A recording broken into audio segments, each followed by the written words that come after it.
जय Hind defence lovers. आज की टॉप हेडलाइंस कुछ इस प्रकार है। इंडियन नेवी के डिस्ट्रॉयर में हुआ धमाका। HAL मॉरिशस के लिए एक्सपोर्ट करेगी अपना एडवांस लाइट हेलीकॉप्टर।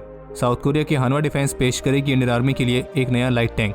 भारत की नई डिफेंस PSU इंडियन आर्मी के एयर डिफेंस गन वाले टेंडर में करेगी पार्टिसिपेट। और POK के निवासी ने करी भारत सरकार से POK को आजाद कराने की गुजारिश।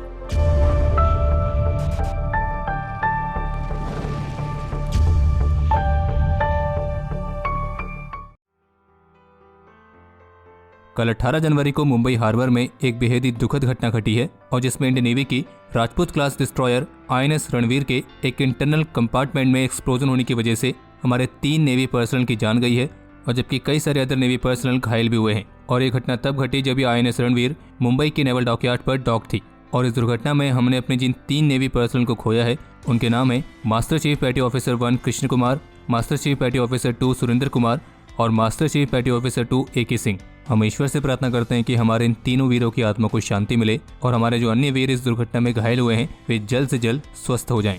और लेटेस्ट रिपोर्ट्स के मुताबिक कि इस दुर्घटना में कोई भी मेजर मटेरियल डैमेज नहीं हुआ है और इस दुर्घटना के कारणों को जानने के लिए बोर्ड ऑफ इंक्वायरी के आदेश दे दिए गए हैं। और बाकी सोर्सेज का ये भी कहना है कि फिलहाल अभी ऊपर से देखने पर तो यही लगता है कि ये जो एक्सप्लोजन हुआ है ये किसी वेपन या फिर एम्यूनेशन के माल फंक्शन के कारण नहीं है, बल्कि ये किसी मशीनरी फेलियर के कारण हो सकता है। लेकिन जो इसका एग्जैक्ट रीजन है वो तो इंक्वायरी पूरी होने के बाद ही मालूम पड़ेगा।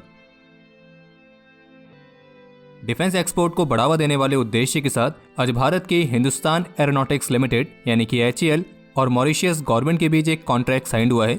और इस कॉन्ट्रैक्ट के तहत HAL मॉरिशस के लिए उनके advance light helicopter ALH Mark III को एक्सपोर्ट करेगी और मॉरिशस HAL के इस हेलीकॉप्टर को अपनी पुलिस फोर्स के इस्तेमाल के लिए खरीद रही है।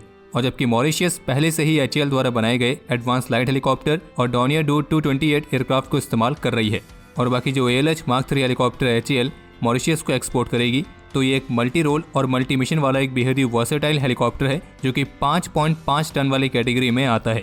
और ये भारत में कई सारे लाइफ सेविंग मिशंस में अपनी काबिलियत को साबित कर चुका है। और इस हेलीकॉप्टर के एक्सपोर्ट के साथ HAL इसके टेक्निकल असिस्टेंस और प्रोडक्ट सपोर्ट को भी सुनिश्चित करेगी। इसके अलावा एक अपडेट ये सामने आया है कि ऑर्डिनेंस फैक्ट्री बोर्ड का निगमीकरण करके जो 7 नई एंटिटीज बनाई गई थी तो उनमें से ही एक एंटिटी जिसका नाम है advanced weapons and equipment India limited यानी कि AWEIL, जिसे आप जबलपुर की गन कैरेज फैक्ट्री का एक नया रूप भी कह सकते हैं। तो अब यह नई डिफेंस एंटिटी इंडियन आर्मी के एयर डिफेंस गन वाले टेंडर में पार्टिसिपेट करेगी और जिसके तहत इस टेंडर को जीतने के लिए अब ये AWEIL एक PSU के तौर पर इस टेंडर में शामिल अन्य प्राइवेट सेक्टर कंपनीज के साथ कॉम्पीट करेगी।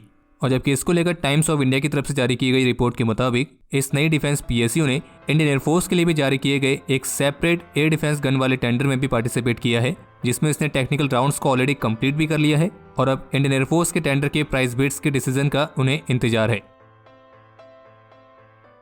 Jins.com की तरफ से जारी की गई रिपोर्ट के मुताबिक साउथ कोरिया की हानवा डिफेंस अब इंडियन आर्मी के लिए अपनी K21-105 लाइट टैंक के प्रस्ताव को पेश करने की तैयारी कर रही है। और इस साउथ कोरियन कंपनी अपने इस प्रस्ताव में मेक इन इंडिया और आत्मनिर्भर भारत जैसी पहल को ध्यान में रखेगी। और इस K21-105 लाइट टैंक का जो प्रस्ताव है ये इंडियन आर्मी की उस RFI के जवाब में है जो कि अप्रैल 2021 में जारी की गई थी और जिसके तहत इंडियन आर्मी कम से कम 350 नए लाइट टैंक्स को खरीदेगी।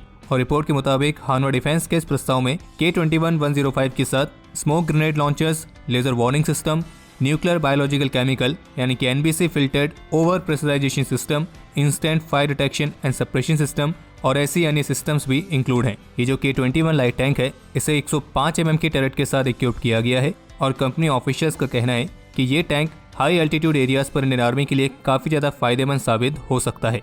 और इस टैंक में -10 डिग्री के डिप्रेशन एंगल में भी फायर करने की कैपेबिलिटी है। और वैसे आपको ध्यान होगा कि DRDO और L&T भी भारत में ही स्वदेशी तौर पर एक ऐसे ही 105 mm के टर्रेट के साथ आने वाले लाइट टैंक को विकसित कर रही है। और हम तो यही कहेंगे कि साउथ कोरिया जिस तरह का लाइट टैंक भारत के लिए पेश कर रहा है, अगर उस तरह का लाइट टैंक हम भारत में ही बना सकते हैं तो फिर हमें उसे इंपोर्ट क्यों करें। और बाकी फिलहाल अभी ये केवल प्रस्ताव ही है और इस प्रस्ताव पर कितनी बात बनेगी ये तो खैर आगे जाकर ही मालूम पड़ेगा। हाँ, लेकिन इस पर आपके जो भी विचार हैं आप उसे कमेंट सेक्शन में शेयर करना ना भूलें। और बाकी अगर आपने यहाँ तक वीडियो देख ही ली है तो कृपया करके वीडियो को अपना स्वदेशी लाइक भी जरूर दे दें।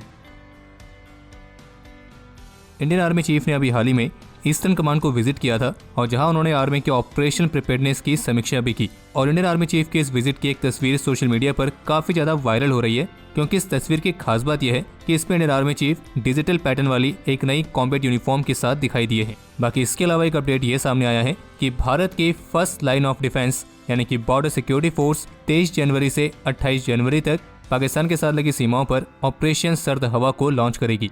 और इस दौरान राजस्थान में भारत पाकिस्तान सीमा के साथ सर्विलियंस एक्टिविटीज को और बढ़ाया जाएगा। और इस ऑपरेशन सर्द हवा के तहत हेडक्वार्टर से बीएसएफ के सभी पर्सनल और ऑफिसर्स इस दौरान बॉर्डर पर ही रहेंगे और वे सिचुएशन को 24 घंटे मॉनिटर करेंगे। और शायद ये बात आप सभी जानते होंगे कि बीएसएफ हर साल समर सीजन में ऑपरेशन गर्म हवा और विंटर सीजन में ऑपरेशन सर्द हवा को कंडक्ट करती है। वाकई आगे बढ़ते हुए आप सभी के लिए एक छोटा सा रिमाइंडर, अगर आपने हमारे दिसंबर महीने की फ्रंटलाइन ई मैगजीन को अभी तक बाय नहीं किया है और बाय करने का सोच रहे हैं तो आप वीडियो के डिस्क्रिप्शन में दिए गए लिंक पर जाकर इसे अभी बाय कर लें, क्योंकि अगर आप इसे अभी बाय करते हैं तो ये आपको मात्र 11 रुपये में मिलेगी।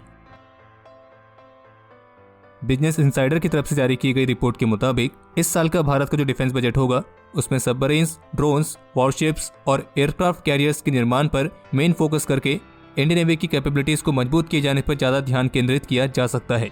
इसके अलावा एक अपडेट यह है कि रशिया ने कुदनकुलम न्यूक्लियर पावर प्लांट की 6ठी यूनिट के लिए न्यूक्लियर रिएक्टर और स्टीम जनरेटर्स की मैन्युफैक्चरिंग को स्टार्ट कर दिया है।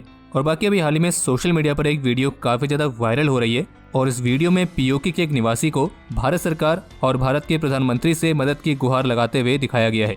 इस वीडियो में जो युवक है उसकी पहचान मलिक वसीम के तौर पर हुई है और मलिक वसीम इस वीडियो के माध्यम से भारत सरकार से उन्हें बचाने का आग्रह कर रहा है। और अगर आपने वायरल वीडियो देख ली है तो इस पर अगर आपकी कोई विशेष टिप्पणी है तो आप उसे कमेंट सेक्शन में शेयर कर सकते हैं।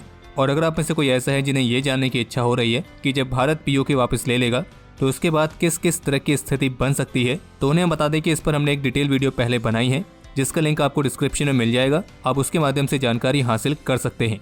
और बाकी अब समय है आज के इतिहास का, तो आपको बता दें कि आज ही के दिन 1994 में अपने अदम्य साहस और वीरता का परिचय देते हुए बीएसएफ के 6 वीर योद्धाओं ने अपने जीवन का सर्वोच्च बलिदान दिया था, जिनके नाम है head constable Kaliram Sharma, constable Lalit Demari, constable Sojan Varghese, constable Devendra Kumar Patil, Naik Bhan Swaroop Dubey और लास्ट नायक शंकर सिंह। और जबकि आज ही के दिन 2011 में इंडियन आर्मी के सिपाही दीपक पवार ने भी अपने जीवन का सर्वोच्च बलिदान दिया था। और अब समय है आज के टॉप 3 कमेंट्स का, जो ये रहे आपकी स्क्रीन पर।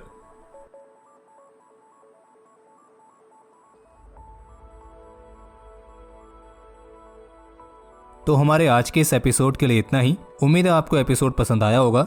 अगर पसंद आया तो वीडियो को लाइक जरूर करें, ज़्यादा से ज़्यादा शेयर करें। इस वीडियो को लेकर कोई भी सुझाव हो, सवाल हो, उसके लिए कमेंट सेक्शन ओपन है। और अगर आपने चैनल को सब्सक्राइब नहीं किया है तो सब्सक्राइब करना ना भूलें।